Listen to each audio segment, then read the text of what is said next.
Hey guys, welcome to my channel. This may be a message that you need to hear. So, or it may not. Maybe you already know. Um, my brother sent me a text last night. Hey, what are you doing? And he said, well, we just got back from my wife's family reunion. And he's, he said, I was like, well, was everyone there? And he's like, oh no, there's a lot of drama going on there. And then the first thing that popped into my mind was conflict. Right? We're all conflicted.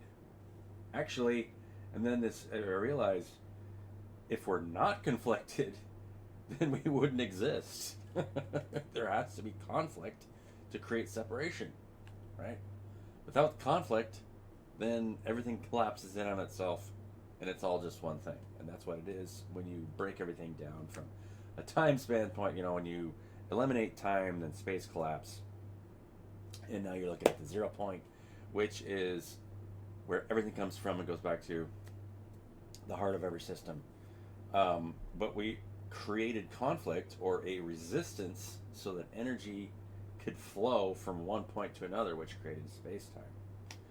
So conflict is the only thing that keeps us separate and gives us an experience of this reality. It creates conflict is a resistance to the flow of energy. I'm not sure if I wrote about it in the first book. Probably writing about it in the second book. I think I've covered it maybe in a couple different ways. But it's interesting that it doesn't, you can. So when people are conflicted, we have this tendency to judge conflict. But the reality is actually judging the conflict puts us in conflict because we're mentally conflicted, right? There's no such thing as you'll always have conflict if you exist as separate. And if you are in a state of surrender, you're no longer in conflict with the conflict. If that makes sense. So, yeah, everything is conflicted, right? Even my camera kind of buzzed out there for a second. Anyway, everything is conflicted, right? It's sex is you've got this, it's a tension until there's a release, and that's what conflicts, that's the nature of reality, right? This ebb and flow of tension and release. Everything is a sexual act because it's flashing over electrically from one point to another. It's like a switch. It switches back and forth. So I called him, and I was like, "Yeah, I mean, you just had me thinking about conflict, and it's impossible not to be internally conflicted." He's like, "Yeah, it's 1.8 millivolts." I was like, "What?" He's like, "It's the average voltage differential between cell membranes. It's like 1.8 millivolts. That's right. It's the reason why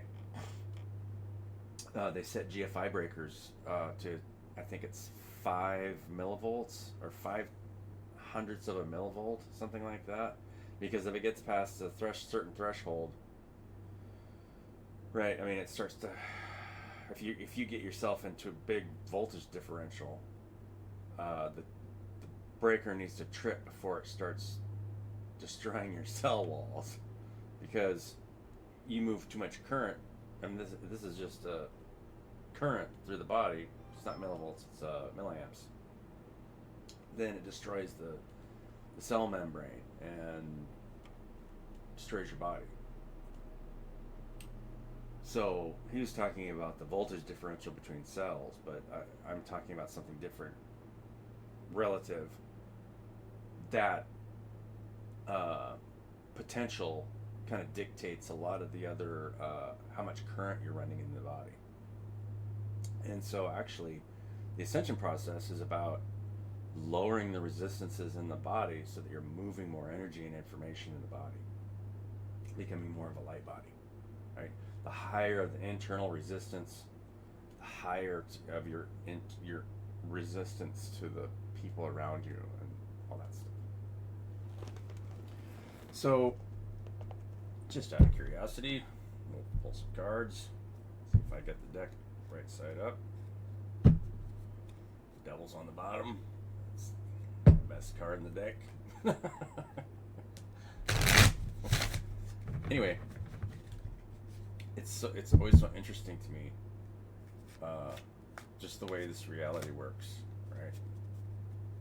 When you break time down, everything becomes one, and the only way that we can experience is to create this illusion of linear time, which creates this illusion of conflict. When nothing's actually conflicted, it's all moving back to the center over an infinite amount of time. Look at a picture of a galaxy, everything's swirling towards the center. There's a black hole in the center where everything comes from, and then all that light comes back to the center. People always say, everything's energy. It's like, no.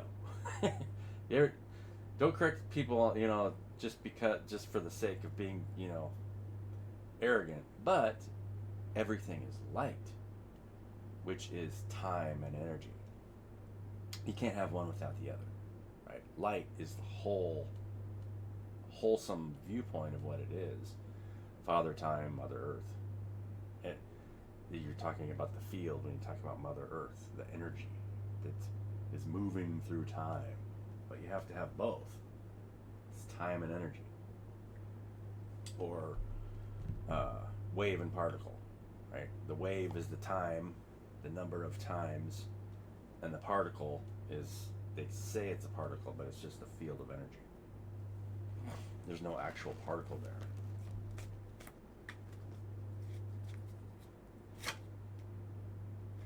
Moving past old emotional states.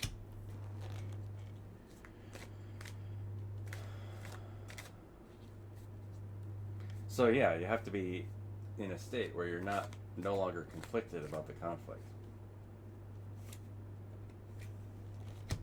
Three of Swords. You guys need to hear.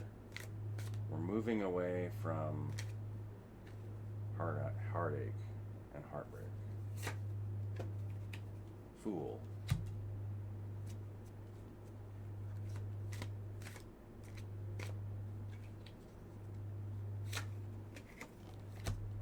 Into the Emperor position.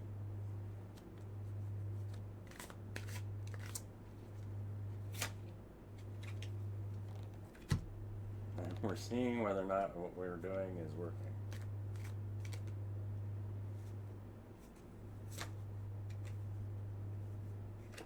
Any choices, right? When this card comes up, it's always, always pick the one closest to your heart. Of all the many options in front of you, there's this one right in the middle. So yeah, always being in a state of surrender is a protective action. So moving away from heartbreak and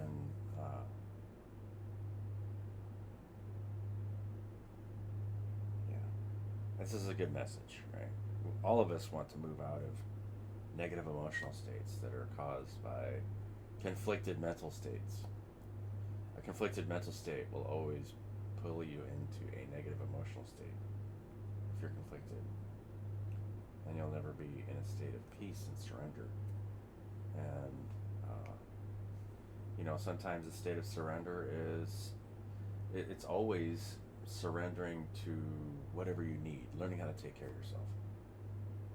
I just saw a post, and I get what she was saying. Somebody made a post saying she was in a nail salon and said that there was these women getting their nails done, and they said, I can't rely on my husband. If I had to rely on my husband for something, I would die. It really triggered her. But that's actually the truth. If you ever feel like you have to rely on somebody else for something that you want or need, any one person, then yeah, you're putting yourself in a really bad place. At the same time, you have to be open to,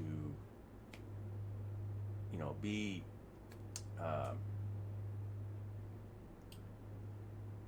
you know, gratefully accepting of what you do get,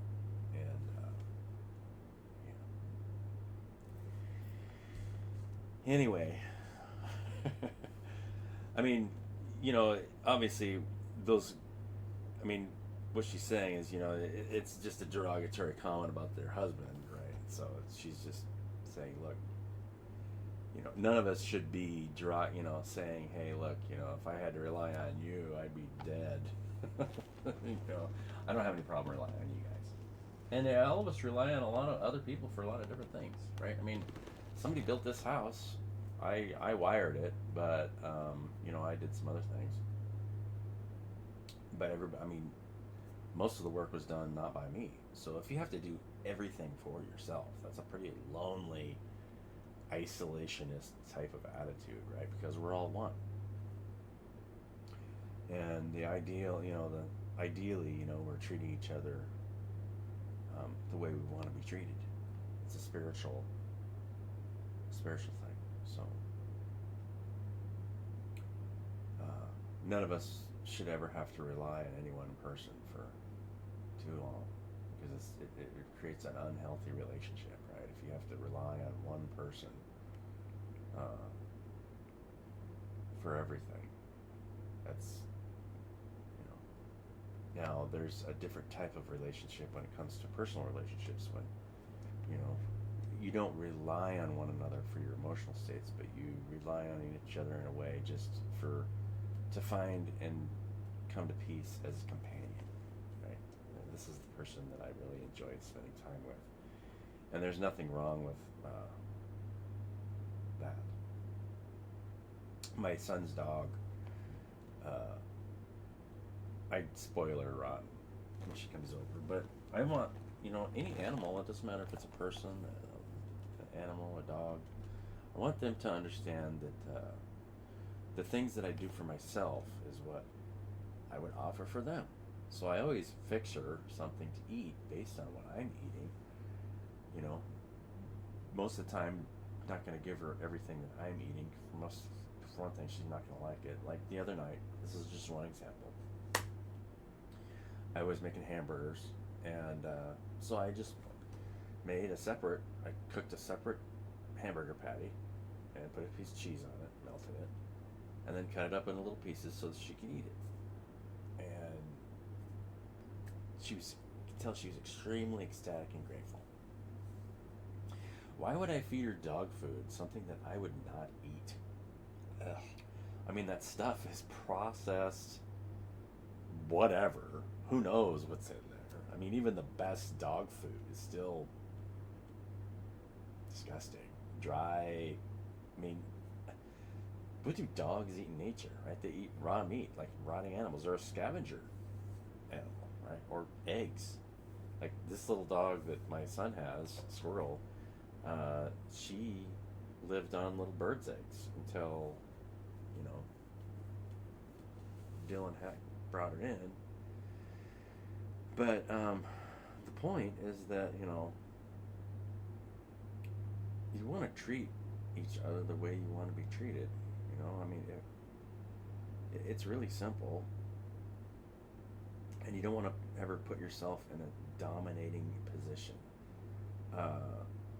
So think about how you're treating your animals, right? Are you trying to dominate them, or are you accepting them for the way they are and trying to guide them towards less conflict? Right? Staying in a state of surrender and acceptance, and then being there to show them that you're not in conflict with whatever they're doing, but maybe guiding them out of conflict. Right? A healing type of energy. Like I never picked this dog up.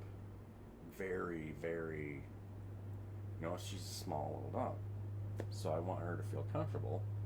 If she jumps up on something, like, I'm not going to mess with her. I'm not going to pick her up, put her where I want her. I will offer places for her to sleep. Like, right directly behind this chair, I've got a blanket that's folded. As soon as I put it there, she goes and lays on it, especially if she doesn't want to jump on the bed. Because she's just tiny. It's a lot of effort for her to get up on the bed, but she can do it. But I mean, think about it, what it would be like if you're just this little animal, and your owners, or the people that were your the people that were tasked with taking care of you, just moved you wherever they wanted you, and you had no control over where you could go. It's amazing to me that dogs are not more resentful than they are, especially.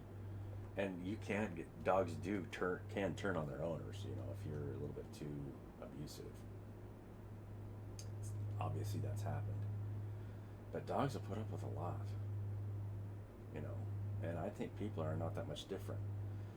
I've seen people put up with quite a bit, that not understanding that somebody's putting them in a position of slavery, right? And we don't even realize that we're putting ourselves into slavery. If you measure your time, then your time's not free. But if we refuse to measure your time, then you'll have all the time in the world. That's a pretty tough one to understand. Because then if you can give your time freely to other people, why wouldn't other people give their time freely to you? And if they don't, they put themselves in a karmic cycle when you put your time freely, right? Especially if they charge you for something and don't give you anything, and then lie about what they're going to give you in return. It's pretty rough. Anyway, that just kind of brushes the surface of, that whole dharma karma thing. Anyway, love you guys. Have a beautiful day. Hope I gave you a little bit to think about. It looks like the group collective is doing their best to move away from heartache, right? And move into the emperor position by always living in the moment and creating from the moment. And see, there's always that prize that's just sitting there. It's the one thing that your heart desires more than anything. Catch you guys later.